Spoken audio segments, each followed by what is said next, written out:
नमस्कार दोस्तों, Yashwant Jaiswal YouTube channel में आप सभी का स्वागत है। इस वीडियो में हम बात करने वाले हैं पास्ट इंडेफिनिट टेंस की। देखिए, पास्ट इंडेफिनिट टेंस को सिंपल पास्ट टेंस भी कहते हैं। आप दोनों ही कह सकते हैं, दोनों भी चलेगा। अब इस टेंस में जो भी वाक्य होंगे यानी जो भी सेंटेंस होंगे उसे हम पहचानेंगे कैसे। तो देखिए, उसे पहचानने के लिए आपको सेंटेंस के अंत में ता था, ती थी या ते थे ऐसा कुछ देखने मिलेगा।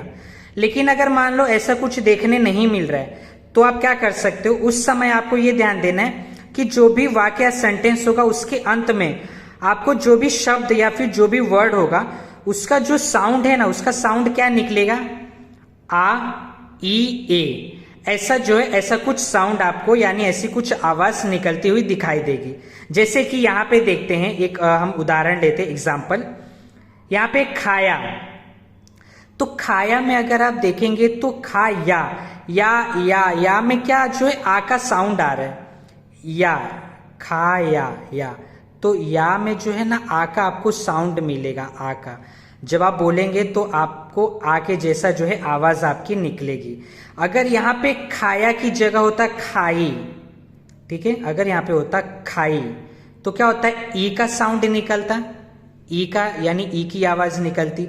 तो वैसे ही हो सकता है कोई ऐसा सेंटेंस, कोई ऐसा वाक्य होता जिसमें आपको आ और ई दोनों का साउंड नहीं निकलता बल्कि एक ए का साउंड निकलता।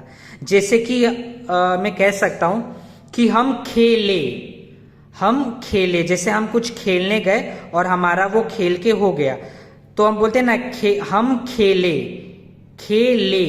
ले तो ले में क्या हो रहा है, ए की जो है आवाज आ रही है, ए का साउंड आ रहा है, ठीक है। तो ऐसा कुछ आपको अगर अंत में देखने मिलता है तो आप समझ जाना कि वो जो वाक्य है, वो जो सेंटेंस है वो आपका पास्ट इंडेफिनिट टेंस में है। अब बात ये आती है कि जो पास्ट इंडेफिनिट टेंस है, चलो ये तो हो गई उसकी पहचान, लेकिन उसमें हेल्पिंग वर्ब क्या आता है? क्योंकि इसके पहले जो भी हमने वीडियो देखा है उसमें हमने सारे में, जैसे प्रेजेंट में जो भी हमने देखा प्रेजेंट टेंस में, तो वहां पे हमने हेल्पिंग वर्ब भी देखा उसका। तो वैसे हम पास्ट इंडेफिनिट टेंस में भी हेल्पिंग वर्ब देखेंगे। तो अब हम बात करते हैं कि इस टेंस में जो हेल्पिंग वर्ब होगा वो क्या होगा। तो देखिए, इसमें हेल्पिंग वर्ब जो होगा ना वो होगा डिड, DID, डिड, और वर्ब का सेकेंड फॉर्म होगा। अब बात ये आता है कि डिड कब आएगा और वर्ब का सेकेंड फॉर्म क्या दोनों साथ में आएगा? तो इसका जवाब है नहीं। देखिए, डिड तब लगेगा अगर कोई सेंटेंस है, ठीक है, अगर कोई वाक्य है, उस वाक्य में अगर डिड पहले से लग चुका है ना तो वहां पे वर्ब का फर्स्ट फॉर्म लगेगा। ये आपको ध्यान देना जरूरी है। अगर सेंटेंस में यानी वाक्य में अगर डिड पहले से लगा हुआ है तो वहां पर वर्ब का फर्स्ट फॉर्म आएगा। लेकिन अगर डिड वहां पर नहीं लगा हुआ है तो वहां पर क्या आएगा? अगर डिड नहीं लगा है, सेंटेंस में डिड नहीं लगा है तो वहां पर वर्ब का सेकेंड फॉर्म आएगा, ठीक है। ये हमें ध्यान देना जरूरी है। इतना आप सबको समझ में आया होगा। ध्यान से आप समझना कि अगर सेंटेंस में डिड नहीं दिया है, डिड नहीं है यानी वहां पर वर्ब का फर्स्ट फॉर्म भी नहीं होगा। आया ना? एक एग्जांपल दे रहा हूं मैं, अगर वहां पर डिड नहीं है तो वहां पर वर्ब का फर्स्ट फॉर्म भी नहीं होगा, तो वहां पे क्या होगा? वर्ब का सेकेंड फॉर्म। लेकिन अगर सेंटेंस में डिड दिया है तो वहां पर वर्ब का फर्स्ट फॉर्म होगा। ये आपको ध्यान देना जरूरी है, ठीक है। इतना आप समझ गए। अब चलिए हम बढ़ते थोड़ा सा और आगे, मैं आपको बताता हूं। अब आगे मैं आपको क्या बताने वाला हूं कि इस सेंटेंस में ये जो टेंस है, इस टेंस में हम जो भी सेंटेंस होगा यानी जो भी वाक्य होगा वो हिंदी में होगा, तो उससे हम इंग्लिश में कैसे बदलेंगे यानी कैसे बनाएंगे, हिंदी से उसको इंग्लिश में कैसे चेंज करेंगे। तो वो करने के लिए मैंने यहाँ पे क्या है, कुछ नियम यानी रूल लिखा है। रूल क्या कहता है कि सबसे पहले तो आएगा सब्जेक्ट। समझ गए आप? जो भी आपका वाक्य होगा हिंदी में उसमें आपको सब्जेक्ट पहचानना होगा। सब्जेक्ट लिखोगे यानी कर्ता लिखोगे। उसके बाद आप क्या लिखोगे? Main verb. मेन वर्ब को आप वर्ब भी कह सकते हो, ठीक है। वर्ब को ही हम मेन वर्ब भी कहते हैं। यहाँ पे MV2 का मतलब, M का मतलब है मेन, V2 का मतलब है वर्ब का सेकेंड फॉर्म। अब ये ध्यान देना आपको जरूरी है कि जो पास्ट इंडेफिनिट टेंस है ना, यहाँ पे आपको वर्ब का सेकेंड फॉर्म लगेगा। क्या लगेगा? वर्ब का सेकेंड फॉर्म, जैसा कि मैंने यहाँ पे आपको बताया। यहां पर आपको यह ध्यान देना है कि यहां पे वर्ब का सेकेंड फॉर्म आपको देखने मिलेगा और उसके बाद आपका लगेगा ऑब्जेक्ट। तो अभी बात ये आती है कि मेन वर्ब, सब्जेक्ट, ऑब्जेक्ट, ये सारी चीजें तो चलो मैंने आपको बता दिया। अगर किसी को ना ये सारी चीजों में डाउट है ना, तो मैंने पहले से अपना जो मेरा टेंसेस का वीडियो है, उसके बाद मैंने सब्जेक्ट, ऑब्जेक्ट, वर्ब, ये सारी चीजें क्या होती है ना, इन सब चीजों के बारे में मैंने अपने चैनल पर वीडियो बना के बता चुका हूं। तो प्लीज आप जाइए मेरे उन वीडियोस को देखिए, तो आपको बहुत हेल्प मिलेगा ये सब सारी चीजें समझने के लिए। चलिए अब हम आगे बढ़ते, कैसे करेंगे वो देखते हैं। तो चलिए अब पहला सेंटेंस देखते हैं, यानी पहला वाक्य क्या है, मैंने खाना खाया। यहां पे क्या बोल रहे हैं, मैंने जो है खाना खा लिया, मतलब मैंने खाना खाया यानी वो खाना खा लिया है। तो ये पास्ट की बात कर रहा है, लेकिन अब हम इसे पहचानेंगे कैसे, खाना खाया, या अंत में क्या है, आ का साउंड आ रहा है, तो उससे हम समझ गए कि ये पास्ट इंडेफिनिट टेंस का जो है वाक्य सेंटेंस है। अब इसे चेंज कैसे करेंगे, देखिए हमने इसको धीरे धीरे स्टेप बाय स्टेप चेंज करते हैं। सबसे पहले क्या देखेंगे, मैंने पहले भी वीडियो में बता चुका हूं, मैंने यानी मैं यानी आई, मैं यानी क्या हो जाएगा, आई। तो आई आपका सब्जेक्ट क्या हो जाएगा, आई, ठीक है, सब्जेक्ट आपका हो गया आई। अब उसके बाद आई के बाद देखो क्या बोला है, मेन वर्ब, क्या बोला है, मेन वर्ब, यानी वर्ब का सेकेंड फॉर्म। आपको देखो यहाँ पे वर्ब का सेकेंड फॉर्म लगाना है, लेकिन उसके पहले क्या देखते हैं हम, खाना खाया। देखो खाना को हम क्या कहते हैं, फूड, क्या कहते हैं, FOOD, फूड, हाँ या ना, फूड कहते हैं, फूड मतलब खाना। लेकिन वो खाना खाया, अब देखो खाया, जो खाना है, खाने की, देखो खाना खाने की ये क्या है, क्रिया है। क्रिया को हम इंग्लिश में क्या बोलते हैं, वर्ब बोलते हैं। तो खाने का जो क्रिया होता है उसे हम कहते हैं ईट, EAT, ईट। तो ईट जो है वो वर्ब का फर्स्ट फॉर्म होता है, लेकिन इसका सेकेंड फॉर्म क्या होता है, एट, ATE, एट। ये वर्ब, ईट वर्ब का फर्स्ट फॉर्म होता है, एट वर्ब का सेकेंड फॉर्म होता है, और ईटेन, EATEN, EATEN, ईटेन, ये होता है वर्ब का थर्ड फॉर्म। तो ईट, एट, ईटेन। अब यहां पे हमको क्या है, वर्ब का सेकेंड फॉर्म लगाना है ना, तो वर्ब का सेकेंड फॉर्म क्या हो गया, एट, AT, एट। देखो ईट मतलब होता है खाना, एट मतलब खाया, ठीक है, एट मतलब क्या होता है, खाया, और ईटन का मतलब भी होता है खाया, लेकिन ये वर्ब का थर्ड फॉर्म होता है। तो इसके बारे में हम बाद में बात करते हैं, लेकिन मैं भी आपको वर्ब का सेकेंड फॉर्म के साथ बताता हूं। तो क्या हो जाएगा, एट लगेगा, हाँ या ना। मेन वर्ब देखो, मेन वर्ब आपका क्या हो गया, एट, AATE, एट। तो आई एट फूड। अब यहां पे देखो मेन वर्ब के बाद ऑब्जेक्ट लगेगा, तो ऑब्जेक्ट आपका क्या हो गया, खाना, यानी फूड हो गया। समझ गए आप, तो कैसे हो गया, आई एट फूड, मतलब मैंने खाना खाया, ठीक है। तो ये तो आप समझ गए पहला वाला, आई एट फूड, यानी मैंने खाना खाया, ये इसका हो गया मतलब। अब हम देखते हैं सेकंड वाला, यानी दूसरा क्या है, वह यहां कल आया था। अब सबसे पहले यहां पे बात क्या आती है, देखो हम इसे पहचानेंगे, कैसे पहचानेंगे, आया था की बात है, देखो था बोला है, तो वैसे आप समझ जाओ कि ये पास्ट टेंस में है। अगर था, थी, थे, ऐसा कुछ भी आ रहा है ना, तो आप उससे समझ जाओ कि वो पास्ट टेंस की बात कर रहे हैं। तो ये तो हमें पहले मालूम पड़ गया है, सबसे पहली चीज कि पास्ट में है। अब उसके बाद हमें क्या देखना है, वह यहां कल आया था, यानी यहां पर एक लड़के की बात हो रही है, ठीक है, यहां पर एक लड़का है, लड़के की बात हो रही है। अब लड़का मैंने क्यों कहा, क्योंकि अभी मैं आपको बताऊंगा मैंने क्यों बोला। देखो क्या बोला है, वह एक, हमको सबसे पहले क्या लगाना है, सब्जेक्ट लगाना है। तो सब्जेक्ट यहाँ पे क्या होगा, वह क्या है, एक सब्जेक्ट है, ठीक है, एक जो है सब्जेक्ट है। लेकिन ये कौन सा सब्जेक्ट है, देखो एक लड़का है, तो मैंने आपको पहले भी बता चुका मेरे ग्रामेटिकल पर्सन में कि जो ही, शी, इट, लड़के के लिए ही लगता है, लड़की के लिए शी लगता है, और कोई निर्जीव चीज के लिए इट लगता है, यानी जो नॉन लिविंग थिंग है वो।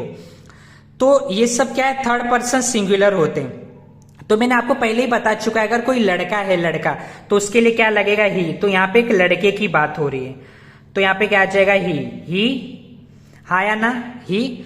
उसके बाद क्या है, यहां पे कल आया था, वो क्या बोल रहा है कि यहां कल आया था, यहां मतलब क्या है, हियर, यहां को क्या कहेंगे, हियर, HERE, हियर का मतलब होता है यहां, हाँ या ना, समझ गए आप इतना? तो हमको ये मालूम पड़ गया कि अब यहाँ पे हियर, यहाँ की जगह हियर आएगा। लेकिन अब हमको आगे और चीजें देखनी है, हमको मेन वर्ब देखना और ऑब्जेक्ट देखना है। तो वो कैसे देखेंगे, वही सारी चीजें मैं आपको बताता हूँ। स्टेप बाय स्टेप हम लोग जाते हैं। अब क्या बोला है, देखो यहाँ पे, यहाँ के बाद बोला है कल। कल, कल का मतलब देखो कौन सा कल, हमको वो ध्यान देना है, क्योंकि कल का मतलब तो बीता हुआ कल भी होता है और आने वाला भी कल होता है, सही बात है। लेकिन हमको ध्यान क्या देना है कि जो सेंटेंस है वो पास्ट में है, यानी बीत गया है। तो जो बीता हुआ कल है उसी के बारे में तो बात होगी ना। तो अब देखिए, मैं आपको बताता हूं बीते हुए कल को क्या कहते हैं और आज को क्या कहते हैं, और जो आगे आने वाला कल है उससे क्या कहते हैं। देखिए, जो बीता हुआ कल होता है उसे हम कहते हैं यस्टरडे, YESTERDAY,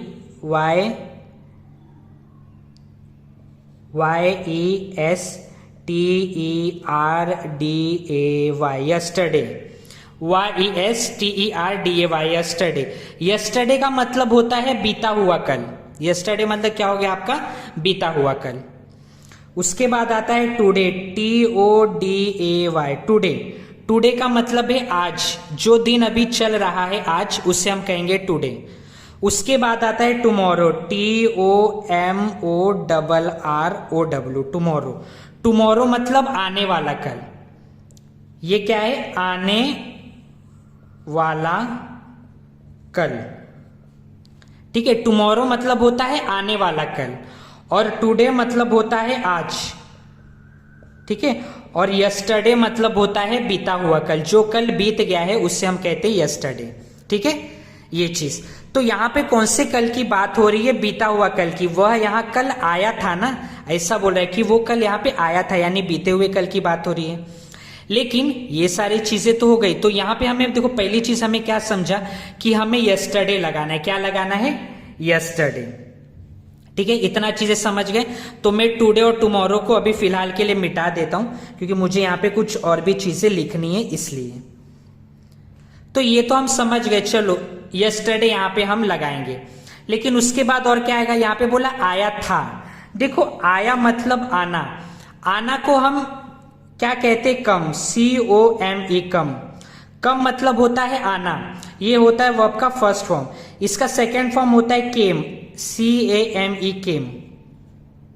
और इसका थर्ड फॉर्म होता है कम, COME, कम। देखिए, फर्स्ट फॉर्म होता है कम, सेकेंड फॉर्म होता है केम, और थर्ड फॉर्म भी होता है कम। तो यहां पे हमको क्या लगाना है, वर्ब का सेकेंड फॉर्म, यानी केम लगेगा, सही बात है। CAME वो लगेगा। तो अब देखिए इसे कैसे बनाएंगे। हमने सब्जेक्ट लिख दिया ही, अब मेन वर्ब यानी वर्ब का सेकेंड फॉर्म क्या है, केम। तो यहां पे क्या लगेगा, केम। तो कैसे हो जाएगा, ही केम, CAME, केम, ही केम। अब उसके बाद मेन वर्ब के बाद क्या लगेगा, ऑब्जेक्ट। ऑब्जेक्ट कैसे लगेगा, देखो, ही केम, वह आया। लेकिन कब आया, कल आया ना, कल आया था। वो कब आया था, तो कल आया था। तो ही केम हियर, यहां पे मैंने आपको बताया हियर, HERE, हियर हो जाएगा यस्टरडे, हियर यस्टरडे, ठीक है। रुकिए, मैं ये मिटा देता हूं यहां पर, ये सारी चीजें। तो यहां पर अगर आप देखेंगे तो आपको कैसे, यहां पे आपको समझ में आया मैंने कैसे बताया कि वह यहां कल आया था। इसका मतलब क्या हुआ कि ही केम हियर यस्टरडे, वह यहां कल आया था। तो इसे कैसे कहेंगे, ही केम हियर, वह यहां आया था। कब आया था, यस्टरडे मतलब कल आया था, ठीक है। तो ये हो जाएगा इसका इंग्लिश में। हिंदी से इसे इंग्लिश में कैसे बनाएंगे वो मैंने आपको बता दिया। अब हम देखते हैं थर्ड वाला। थर्ड वाला क्या है, वह आगरा गया। अब देखो, सॉरी, थर्ड वाला बताने के पहले मैं जरा आपको सेकेंड वाला बता दूं। यहां पे क्या है, वह यहां कल आया था। अब अगर ऐसा होता कि वह यहां कल आई थी, अगर कोई लड़की होती तो कैसे बोलते, बस सिंपल ही की जगह शी लगाते थे, शी केम हियर यस्टरडे, ठीक है। क्या हो जाता, शी केम हियर यस्टरडे, ऐसा हो जाता। चलिए अब देखते हैं थर्ड वाला। थर्ड वाला क्या है, वह आगरा गया। देखो, क्या बोला है, वह आगरा गया। वह कब लिए, अभी हमने देखा, वह आगरा गया। तो गया मतलब लड़का है, तो क्या हो जाएगा, ही। अब देखो आगरा, आगरा AGRA, आगरा, क्या बोला है, वह आगरा गया, ही आगरा। अब उसके बीच में गया, गया को जो है, गया को इंग्लिश में क्या कहेंगे, गया को कहेंगे वेंट। देखिए गया जो है, गो, वेंट, गॉन। देखो वर्ब का 3 फॉर्म होता है।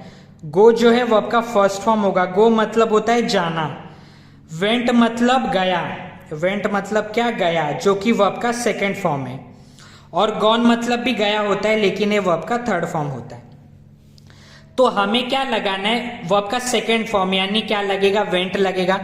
तो देखो ऑब्जेक्ट हमने लगा दिया, ऑब्जेक्ट हो गया आगरा, सब्जेक्ट हो गया ही, और मेन वर्ब क्या आएगा, यानी सेकेंड फॉर्म क्या आएगा, वेंट।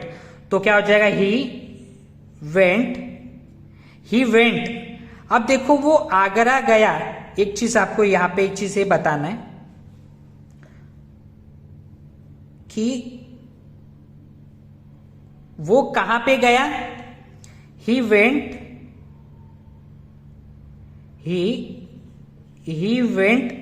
आगरा। तो कैसा, इसको इंग्लिश में कैसा लिखेंगे, he went to Agra, he went to Agra. समझ गए आप। इसका इंग्लिश में जो मैंने हिंदी में लिखा था, हिंदी से इंग्लिश में कैसे हो जाएगा कि ही वेंट टू आगरा, यानी वह आगरा गया। समझ में आया इतना आप लोग को कि क्या हो जाएगा, वह आगरा गया। ये चीज आप लोग ने देखा, गो, वेंट, गॉन। गो वर्ब का फर्स्ट फॉर्म होता है, वेंट वर्ब का सेकेंड फॉर्म, और गॉन वर्ब का थर्ड फॉर्म होता है। चलिए अब हम देखते हैं चौथा वाला सेंटेंस, जो कि एंड में है एकदम। वह कल खेला। अब देखो यहां पे क्या होगा, वह, अब जैसे थर्ड वाला जो मैंने आपको बताया ना, वह आगरा गया, इसको मैं ऐसा भी बोल सकता था, वह आगरा गई, तो हो जाता शी वेंट टू आगरा। ठीक है, चाहे अगर लड़का है तो ही आएगा, लड़की है तो शी आएगा, बस इतना आपको जो है मालूम होना चाहिए। ये चीजें भी मैंने अपने पहले की वीडियो में बता चुका हूं, तो प्लीज आप मेरा वो सब भी वीडियो देखेंगे ना, तो आपको ना ये सारी चीजें अच्छे से समझ में आएंगी। अब यहाँ पे क्या बोला है, वह कल खेला। अब देखो वह कल खेला, खेला यानी एक कोई लड़के की बात हो रही है, तो अभी मैंने आपको बताया वह के लिए क्या हो जाएगा, ही।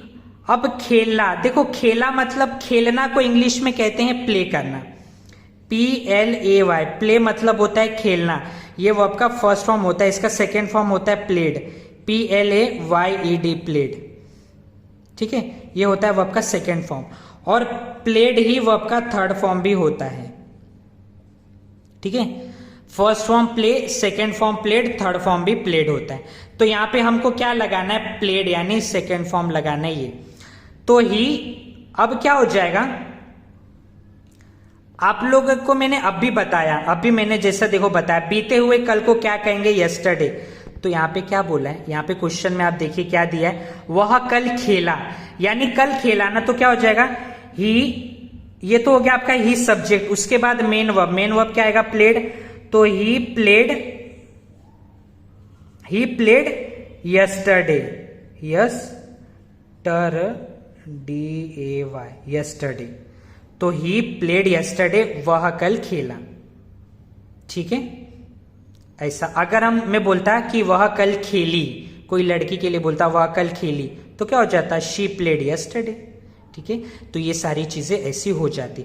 तो मुझे देखिए ये सारी चीजें जो पास्ट इंडेफिनिट टेंस में, आपको यही ध्यान देना है, पास्ट इंडेफिनिट टेंस में पहले क्या आता है, सब्जेक्ट आता है, फिर आपको मेन वर्ब मिलेगा लिखना है, फिर ऑब्जेक्ट लिखना है। तो इंग्लिश में हम कैसे करेंगे, इंग्लिश में देखो हिंदी में जो आपको वाक्य दिया है ना, उसको आप इंग्लिश में कैसे बदलोगे, ये रूल के हिसाब से, ये नियम के हिसाब से बदलोगे। तो मुझे आशा है कि आपको ये चीजें समझ में आई हो। मैंने कोशिश की आपको बताने की, लेकिन अगर आपको फिर भी कोई डाउट या दिक्कत है तो आप प्लीज मुझे कमेंट सेक्शन में जरूर बताएं, मैं उससे क्लियर करने की पूरी कोशिश करूंगा। तो इस वीडियो में हमने देखा कि पास्ट टेंस में, पास्ट इंडेफिनिट टेंस में जो पॉजिटिव सेंटेंस है, ये सारी जो सेंटेंस थी ये पॉजिटिव थे, यानी जो अफर्मेटिव होते हैं वो सारे, अफर्मेटिव को हम पॉजिटिव सेंटेंस कहते हैं। अब मैं आपको अगले वीडियो में ना नेगेटिव बताऊंगा कि हम नेगेटिव सेंटेंस कैसे बनाएंगे, और जो नेगेटिव सेंटेंस है ना उसके लिए हम डिड लगाएंगे, और वो डिड लगा के कैसे बनेगा वो चीजें हम अगले वीडियो में देखने वाले हैं। तो अगर आपको ये वीडियो पसंद आया तो प्लीज लाइक, शेयर और सब्सक्राइब करें, और मुझे आशा है कि आप इसी तरह अपना प्यार देते रहेंगे मेरे सारे वीडियो में। तो चलिए अब हम मिलते हैं अगले वीडियो में नए टॉपिक के साथ। तब तक के लिए जय हिंद, नमस्कार।